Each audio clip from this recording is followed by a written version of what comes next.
Barnabé le lapin avait entendu dire que la clairière au bout du bois était remplie de magnifiques pissenlits duveteux, parfaits pour faire des vœux.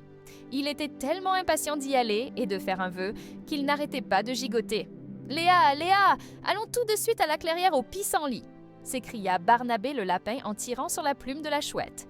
Léa la chouette sourit doucement. « Barnabé, la clairière est un peu loin et le chemin est plus agréable si on prend notre temps pour observer les fleurs et écouter les oiseaux. » Mais Barnabé était trop impatient. Il commença à courir devant, sans attendre Léa. Max l'écureuil, toujours pressé lui aussi, le rejoignit en courant. « Dépêche-toi, Barnabé! Plus vite on arrive, plus vite on pourra faire nos vœux !» dit Max l'écureuil en zigzagant entre les arbres. Barnabé et Max arrivèrent essoufflés à la clairière. Mais au lieu des pissenlits duveteux qu'ils imaginaient, ils ne virent que des tiges vertes sans fleurs. « Oh non, où sont les pissenlits magiques ?» se lamenta Barnabé le lapin, très déçu. À ce moment, Léa la chouette arriva tranquillement. « Regardez attentivement, les amis !»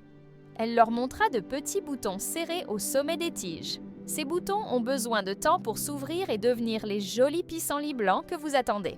La nature a son propre rythme. Barnabé et Max regardèrent les boutons de plus près.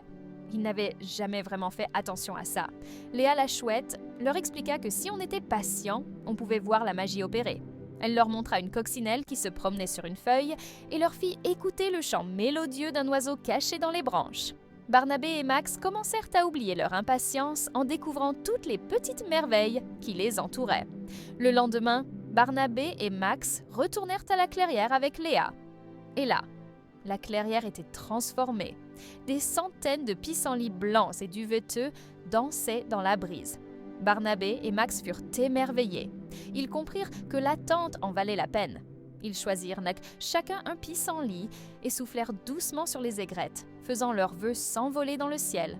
Barnabé le lapin apprit que parfois, les plus belles choses demandent de la patience et que prendre le temps d'observer le monde autour de soi peut apporter de jolies surprises.